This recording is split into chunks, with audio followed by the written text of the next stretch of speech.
leaves of grass. So then another thing is the realism.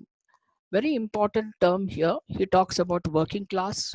He says that poetry should be something connected to the population, the people, and the working class, miners, sailors, crooks, vagabonds, because America is made out of wide section of people, and he talks about all of them in his poetry. So these poems were not written all at a stretch. It was written in various aspects of his lifetime. Now, so what are the technical features of his poetry?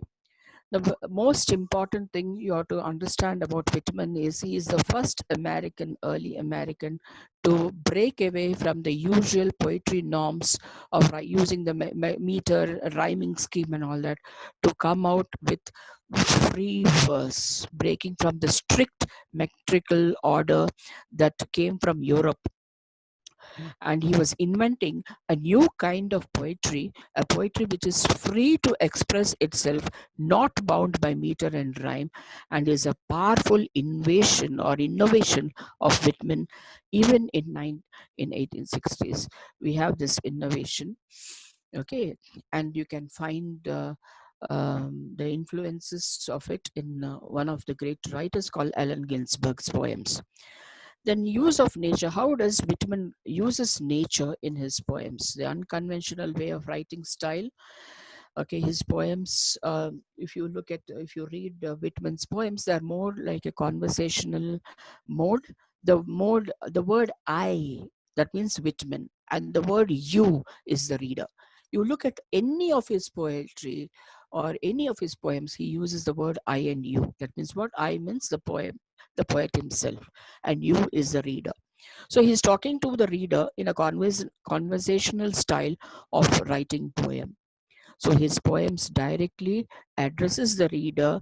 So therefore, he's also called as a national poet, talking to the nation, and he's also called as a private poet, talking to the individual. So let me repeat that. He is called as a national poet because he's addressing the nation, talking to the nation, America, and he's also called as a private poet, talking to an individual. The word "you" comes from there.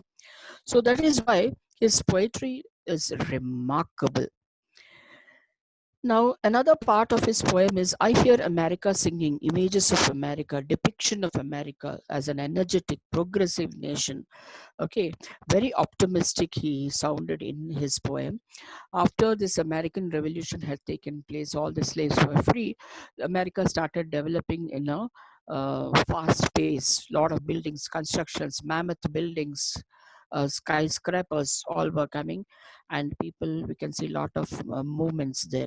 So, um, though you can call it as America energetic and progressive nation, he's not very optimistic about America. Why? Because he has seen war, he has seen bloodshed, he has seen death. War means American Civil War, and he saw people suffering at the very close quarters when he started working as a male nurse, and then he saw the slavery. So his poem emphasis upon American society notion of equality. He says that America must be free from slaves, no difference between black and white. Everybody is free, no one is enslaved, black and white, to live in harmony. That was the main point which probably made him very popular with his notion. Now, he lived all his life in New York. So, in New York, nature is involved in his poetry. America's valorization of open spaces, huge lakes, massive buildings, enormous mountains, geographical expansion. This is what you can see in his poems there.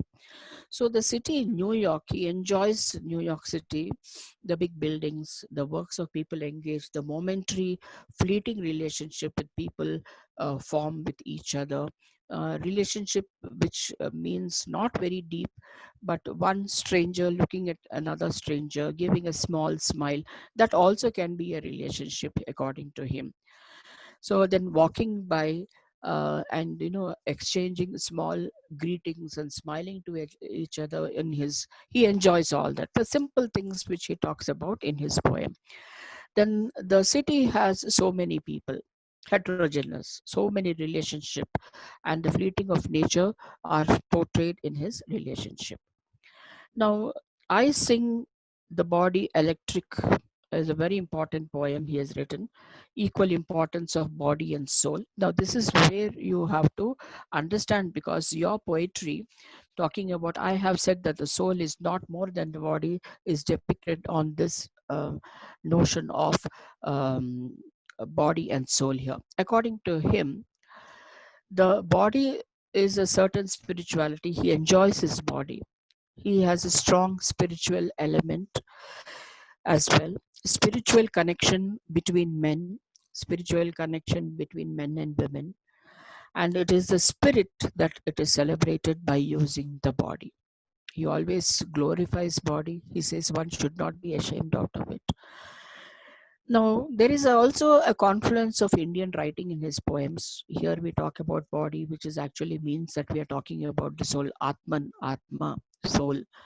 Okay, so according to the Indian mythology, body, the soul and the body, we are talking actually about the soul here. The same influence, Indian influence, has touched in his poetry. Then second thing is he gives a detailed description of both male and female body and the unique qualities.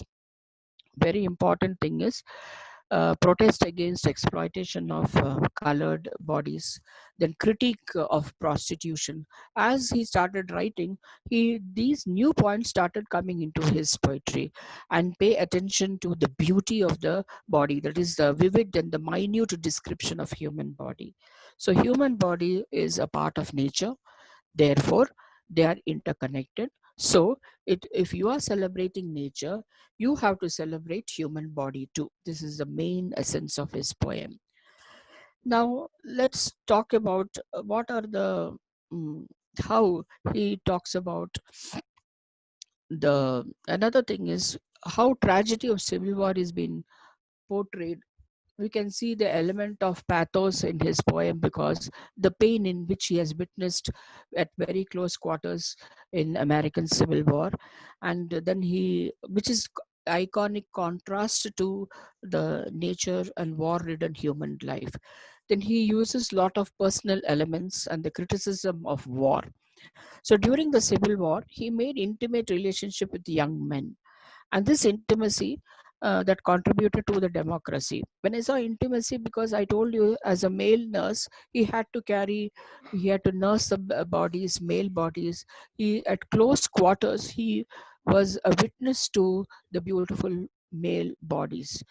So during the American Civil War, after the American Civil War, let me say, which most of America admired the powerful leader. They can say Abraham Lincoln was the most popular leader, and unfortunately, when he was assassinated, this poem was written, and it was much anthologized poem of Whitman called "Oh Captain, My Captain."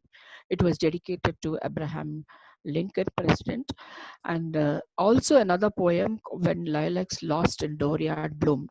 These two poems are much anthologized poem, used in the former formal rhythm and meter.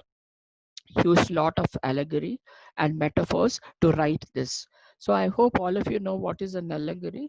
Just to brain, just to give you a small hint, allegory is a story or a picture with a meaning hidden in it. And then all of you know what is a metaphor. It's a word or a phrase which can represent or to stand something for. Okay, and the last part of Whitman you have to understand is a combination of dramatic and elegiac elements. So now, why was Whitman using this formal technique? Though he is called as the father of free verse, but this is the way of paying a formal tribute to this great man who has been dead and assassinated. This great man is Abraham Lincoln, president, who probably because of the American Civil War, the slaves were freed. So he wrote these two poems in a formal style, using the rhyming scheme, using the metric scheme, and all that. So that's why it is a formal tribute to a departed leader. So Whitman called America a ship, and Herman's. It's also I can write an allusion here or talk about allusion. I don't know how many of you heard of Herman Willmann's Moby Dick. Okay, so this is the background of Whitman, where you all have to understand. So, can I proceed, or shall I wait for 1 minute here, girls? Melina, ma'am, you just find out. Girls, is it clear? Yes, ma'am, clear. Everything fine? We'll go ahead. Yes, ma'am. Yes, ma'am.